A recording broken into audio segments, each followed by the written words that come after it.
to bite another day!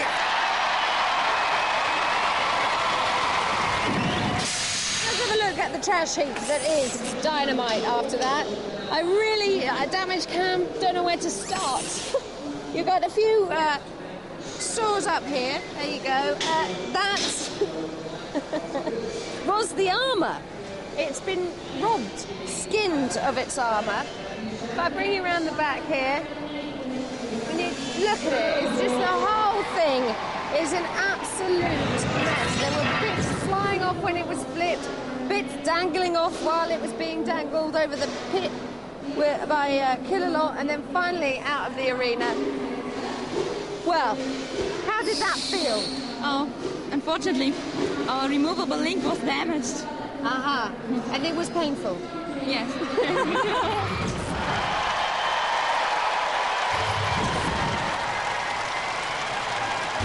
From the borders of Scotland, Corkscrew. Watch this whirl, completely revolving body with 6 blades.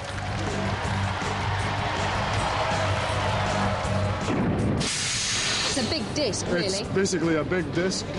We have 6 blades, 3 on either side that cover one for flippers, one for spinners, and one for things that will just miss the whole lot of them. And? It gives us direction control.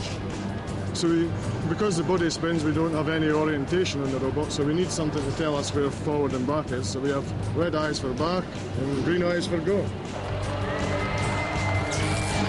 Yeah, but it's difficult to control. Very quick at 20 miles an hour. The revolving body and offensive weaponry will scatter opponents to the winds, they say, in a 360-degree killing zone. From Enfield in Middlesex, Fluffy. Maybe fluffy by name, but it's mean by nature. Fluffy up against Corkscrew. Yes. That's an interesting combination. It could be. It's sort of 2 spinners up against each other, and they're a very tough robot, so we're not sure whether we can damage them, but we're going to try and smash them up. Steel frame with a 20-kilo spinner, very destructive weaponry, fast, manoeuvrable, no great reliability though, and it's petrol-driven. Roboteers, stand by. They're the Fluffy team, Peter Holroyd, Peter Johnson, Richard Johnson. And Corkscrew, John Heatley and young Lewis and Lawrence. There's Growler in the arena. We've already seen the power of the jaws, and we know the power of the flame-filled Sergeant Bash. Representing the UK then, Corkscrew and Fluffy. There's the spinning body of Corkscrew slamming into Fluffy. That has the more conventional spinning blade weaponry. Crashes into Corkscrew. What you will see is, with the Fluffy blade, once it has struck its opponent, the blade will stop. Mind you, Corkscrew has stopped dead. Growler very quick across the arena floor. Do you notice that? Big and mean, but very fast. Corkscrew's done for here, I think. It was that initial attack by Fluffy totally stopped Corkscrew in its tracks, and I think that's what builder by trade John Heatley has signalled there. Yeah, and they're being counted down.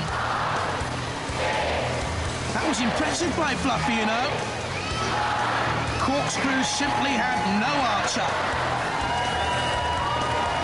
Previous heat finalist in a UK Championship.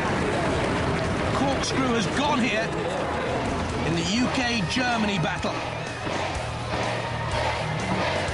He simply didn't get going. I think John, Lawrence and Lewis will be the first to admit it's not the easiest robot to control. Of course, we find it easy. Oh, so that's what's under the kilt. Don't worry, you won't be seeing close-ups. Only close-ups of the right sort here. The tasteful close-ups of a machine about to be mercilessly pounded into the pit. 6.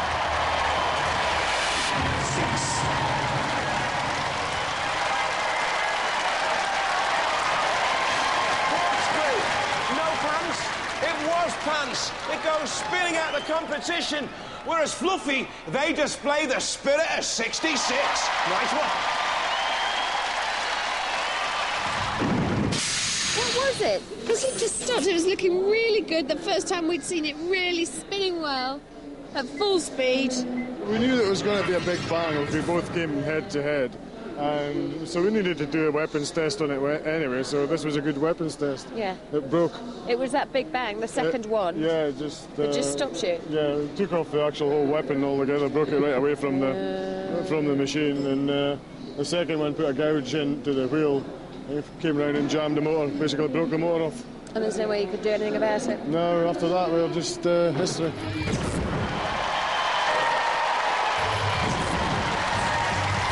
Gepack. Just wait till you see this team of wacky, wonderful wizards. This robot's based on Terry Pratchett's disc one, isn't it? It's the baggage. What's it called in German? It's called in German das Gepäck. Okay. And you're relying on magic? Yeah, sure. We have lots of magical tricks in stock, and they should be really afraid of us. Gonna kick some ass. It all depends whether they believe. 36-volt powered, has 20-mile-an-hour top speeds, invertible two very powerful engines, spikes to push and impale, but no great weaponry there. From Ansgar's Revenge. A very strong walker on 16 legs. Ansgar's Revenge. You now have to play against a German robot to end up fighting the UK robots. Can you win? Can you get through to the final? And we think we can beat this Gepack. You reckon you can? Yeah, sure. Go on, why? Tell me about your robot. Our robot has a weight of 200 kilo, and it causes a walker, and it's a walker of 16 legs with a strong weapon. The weaponry is a shovel with lifting spears in front and behind to destroy the enemies. Hard, powerful motors, 200 kilos, don't forget, very fast too.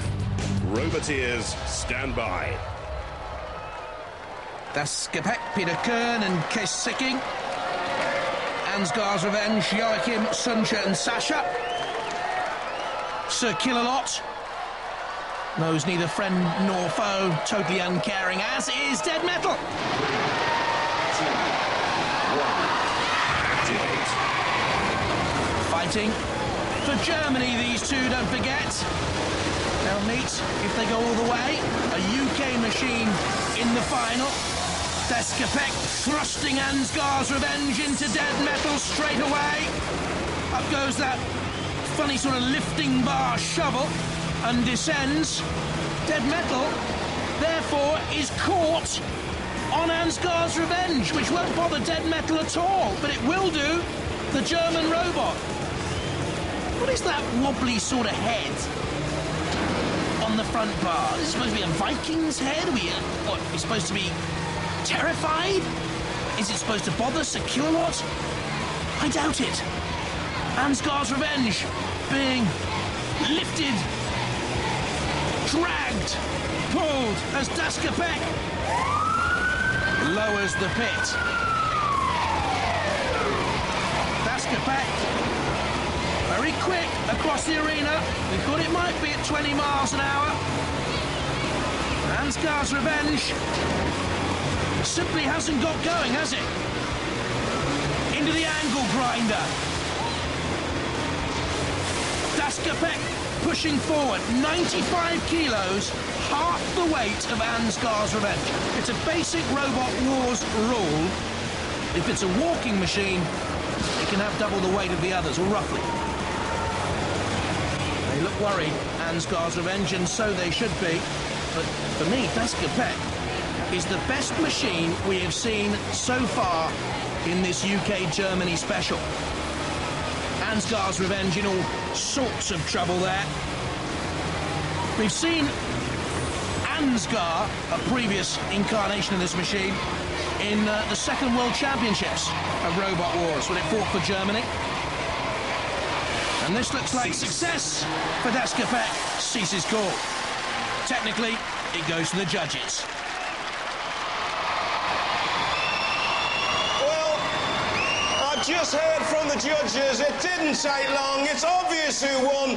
Ansgar Revenge, totally battered. Gepack go marching on!